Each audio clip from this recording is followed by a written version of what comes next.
The morning started out like any other in our quiet neighborhood just outside Seattle. The sky was pale gray, the air smelled faintly of rain, and the sound of coffee dripping in the kitchen made everything feel calm and ordinary. I was in the middle of setting the table for the brunch my husband, Daniel Reed, had been planning all week. He was proud of these gatherings, partners, investors, people who admired his charm and success. To everyone else, Daniel was the perfect man. He owned a real estate company, dressed impeccably, and had that kind of confidence that made people follow him. To me, he was the man who had promised stability after years of struggle following my divorce. My 15-year-old daughter, Mia, had finally begun to feel safe again, or so I thought. Mia was quiet that morning, helping me slice fruit in the kitchen. Her eyes kept flicking toward the hallway, tense and distracted. I noticed, but before I could ask, Daniel stepped in, fixing his tie, smiling in that way that felt rehearsed. "You ready, sweetheart?" he asked, giving me a quick kiss on the cheek. "Almost," I said, forcing a smile. "The guests should be here soon." He nodded and left the room. That was when Mia slipped a small piece of paper into my hand so quickly I almost didn't notice. I looked at her, confused, but she just shook her head and mouthed, "Please." I unfolded the crumpled note. 5 words written in her careful handwriting stared back at me. "Pretend you're sick. Leave now." For a moment I couldn't process what I was seeing. "Mia, what is this?" I whispered. She looked pale, her voice barely audible. "Mom, please, trust me." Before I could ask another question, Daniel's voice echoed down the hall. "Lauren, the table looks great." I froze. Something in Mia's face, a kind of raw fear I had never seen before, made my stomach twist. Without fully understanding why, I tucked the note into my pocket and forced a smile. "Daniel," I called back, "I think I'm not feeling too well. Maybe a migraine." That was the moment everything began to change. Daniel barely glanced at me when I said I felt dizzy. "Take a pill and rest," he replied, his tone distracted as he adjusted his cufflinks. "Just don't disappear before the guests arrive." I nodded, pretending to look weak. "I'll lie down for a few minutes." The moment he turned away, Mia grabbed my hand. "Mom, we need to go now," she whispered urgently. Her grip was trembling. "Say you're going to the pharmacy for stronger medicine. Please." I hesitated, but the fear in her eyes convinced me. Within minutes we were in the car, driving down the long driveway. The house grew smaller in the rearview mirror, yet the tension inside the car only grew heavier. "Mia, what's going on?" I finally asked. She stared straight ahead, her voice shaking. "Mom, he's trying to kill you." I let out a nervous laugh, waiting for her to say she was joking, but her face remained deadly serious. "I heard him last night," she continued. "He was on the phone in his office. He said you'd drink your tea during brunch, just like always. He said no one would suspect a thing, that it would look like a heart attack." I could feel the color drain from my face. "Mia, that doesn't make any sense. Daniel would never."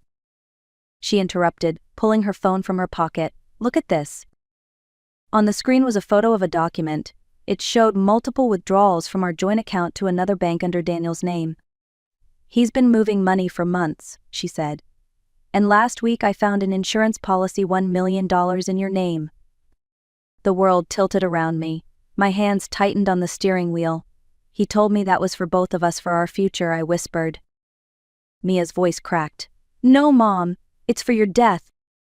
The words hit like a physical blow. My heartbeat thundered in my ears, each second louder than the last. My own daughter's fear, her trembling voice, her insistence, all of it told me this was real. Somewhere deep inside, a switch flipped. I realized we weren't just running from a misunderstanding. We were running for our lives. We drove aimlessly for a few miles, neither of us speaking. My thoughts raced in circles, searching for any explanation that didn't involve my husband trying to kill me. But every memory of his controlling behavior suddenly fit together in a way that chilled me. "We can't go to the police yet," Mia said quietly. "They'll believe him. Everyone thinks he's perfect." She was right. Daniel had a spotless image, donations to charities, pictures with city officials, a polished smile that could melt anyone's suspicion. Without proof, we'd sound insane. I pulled the car to the side of a quiet street and looked at my daughter. "If what you heard is true, we need evidence, something physical." Mia nodded. "There's a small brown bottle in his desk drawer. I saw him looking at it while he was on the phone." A plan began to form, reckless but the only one that made sense. "We're going back," I said. Mia's eyes widened in disbelief. What? Mom, are you crazy? Listen, I cut her off gently. If we run without proof, he'll track us down and make it look like I've lost my mind. But if we can find that bottle, we'll have something solid. She hesitated, then nodded slowly. Okay, but if anything feels wrong, we leave immediately. When we pulled into the driveway, the house looked exactly the same, too normal, too quiet. The sound of laughter floated from inside. Daniel's partners had arrived. Remember, I whispered as we stepped in, act natural. Say nothing. Daniel spotted us almost immediately, a smile spreading across his face. Feeling better, darling? A little, I lied, forcing a calm expression. I took something at the pharmacy. It's helping. Good, he said, touching my back lightly. Why don't you come meet everyone? Mia muttered something about a headache and went upstairs. I watched her disappear down the hall, praying she would find what we needed. Downstairs, I played the role of the perfect wife. I smiled, refilled glasses, laughed at jokes I didn't hear, but every minute stretched into an eternity. My phone buzzed softly against my palm. One word appeared on the screen, now ... My heart stopped.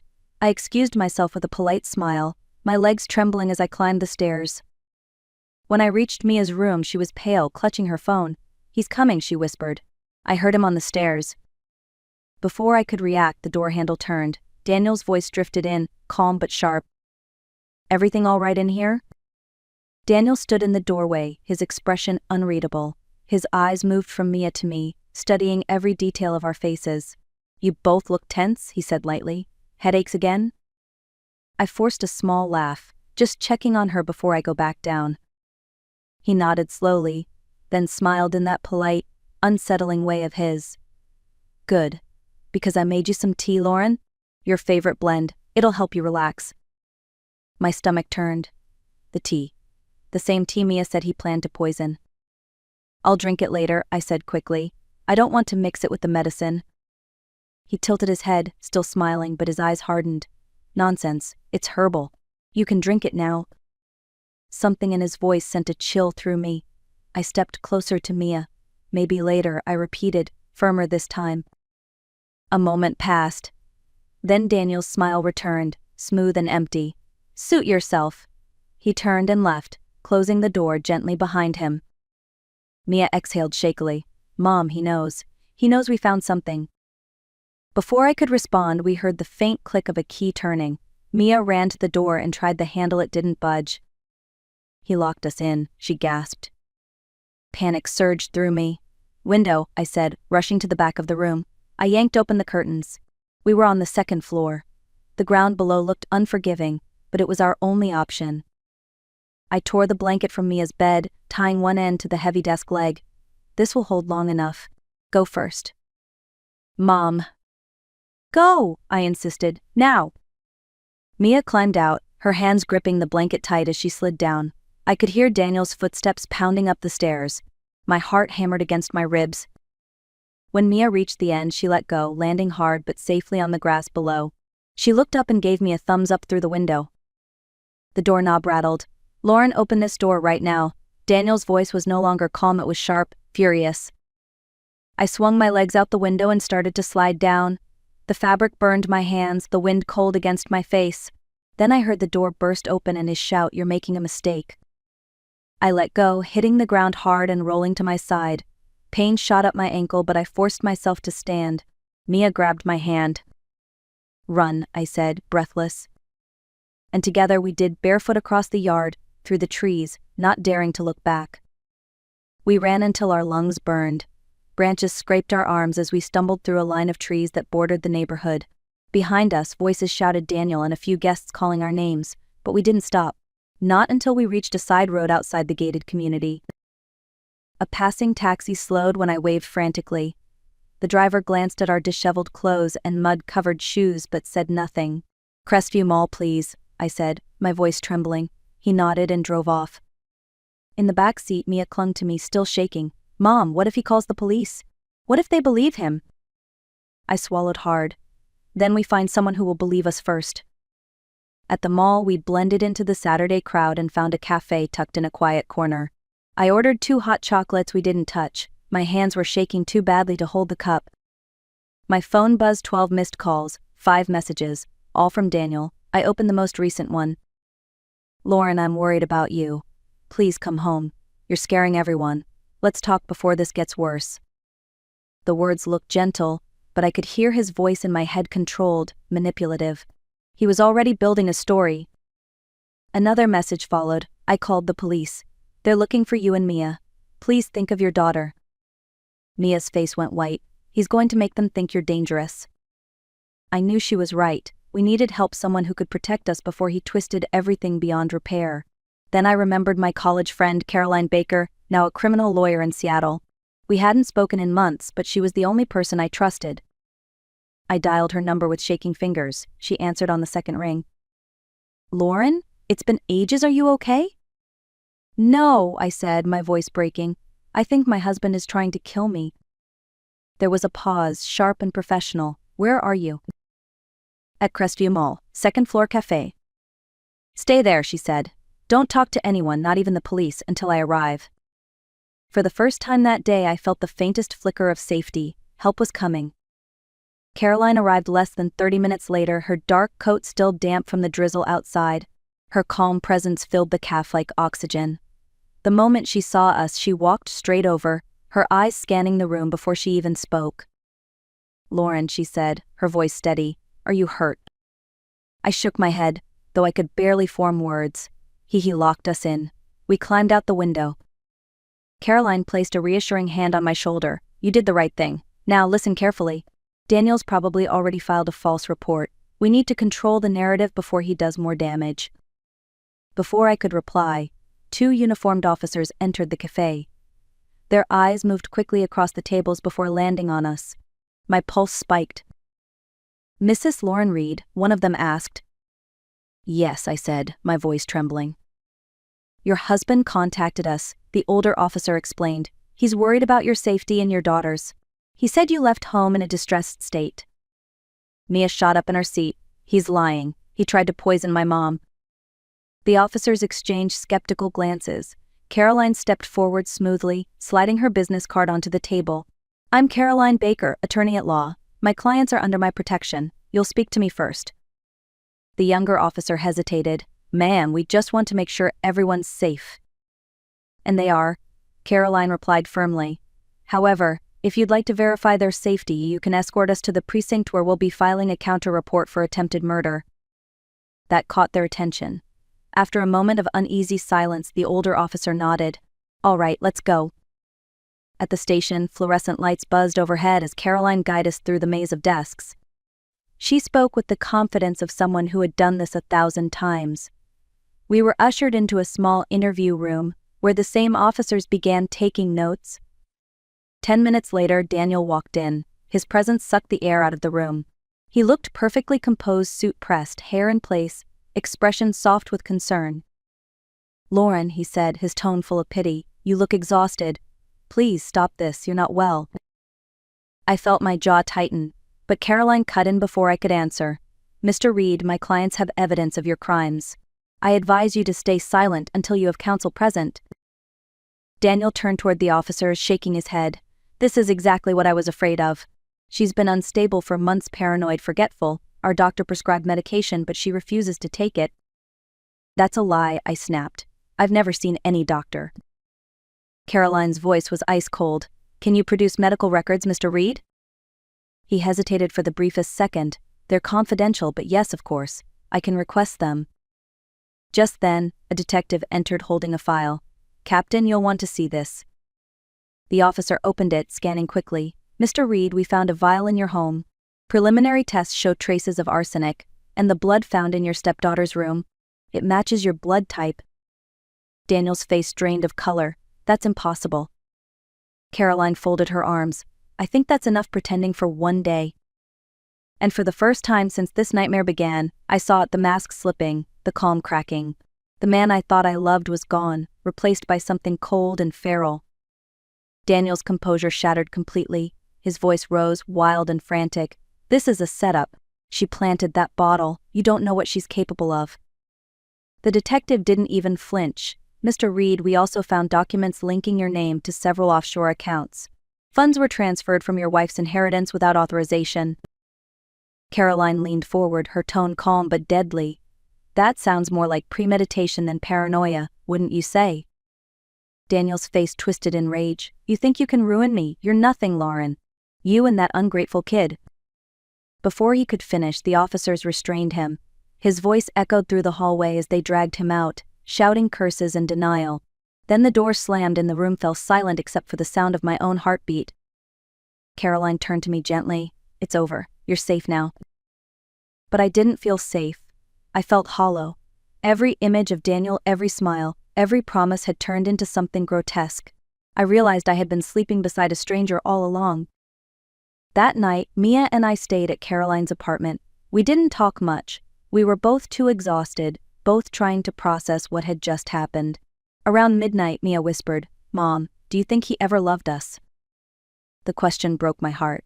I thought about it for a long time before answering. No, honey, I think he loved control, and we were just part of that. Mia nodded silently and fell asleep clutching my hand. Weeks later, the case went public. Daniel was charged with attempted murder, fraud, and falsifying evidence. Reporters called him the charming killer, the man who smiled through every lie. Forensic tests confirmed the poison was arsenic, hidden in my tea leaves. He had even kept a timeline of how my death should unfold. When the verdict finally came, 30 years without parole, I didn't celebrate. I simply exhaled, as if releasing years of fear in a single breath. Mia and I moved to a small apartment across town. It wasn't big, but it was ours. We started therapy together, learning how to breathe again, how to trust again. Some mornings I'd catch the scent of coffee, see the soft gray Seattle sky, and remember that day. The fear, the escape, the note. And then I'd remember the truth that saved us. Sometimes one small act of courage is all it takes to rewrite your fate. A year later, the world finally felt steady again. Our new apartment sat on the edge of downtown Seattle, where the morning sun spilled through the windows and touched every corner with quiet warmth. Life wasn't perfect, but it was peaceful, and after everything we had been through, peace felt like a miracle. Mia had grown into a confident 16-year-old. She laughed more now. She cooked, painted, and even joined a volunteer group that helped other teens in crisis. I watched her with pride every day, knowing she had saved my life with 5 simple words. That morning, while cleaning the bookshelf, I found the crumpled note tucked inside an old journal. "Pretend you're sick. Leave now." I stared at it for a long time, my eyes blurring with tears. That piece of paper wasn't just a warning, it was proof of love, of instinct, of survival. Later, Caroline came over for dinner. She'd become family, our anchor during the storm. We sat around the table eating pasta, laughing like ordinary people again. Between bites, Mia looked at me and asked, "Mom, do you ever think about him?" I took a breath before answering. "Not with anger anymore," I said softly. "I think about how close we came to losing everything, and how lucky we were to get another chance." Mia smiled and reached for my hand. "We're doing okay, aren't we?" I squeezed her fingers gently. "More than okay, sweetheart. We're finally free." Outside, the rain started to fall, soft, steady, familiar. But this time it didn't feel like a storm. It felt like cleansing. If you've stayed with me until now, maybe you've felt a little of what I lived through: the fear, the disbelief, and finally, the strength it took to survive. What I learned that day is something I'll never forget: trust your instincts even when the truth feels impossible. Danger doesn't always come with warning signs or raised voices. Sometimes it smiles across the breakfast table and asks how you'd like your tea. And if someone you love ever sends you a signal, no matter how small, a glance, a whisper, a folded piece of paper, listen. That moment of trust might save your life. My daughter's note was just 5 words long, but they changed everything. Pretend you're sick. Leave now. So if this story touched you, take a second to like this video, share it with someone who might need the reminder, and tell me in the comments what part of this story moved you most. And don't forget to subscribe to The Art of Revenge for more real stories about courage, betrayal, and the quiet power of survival.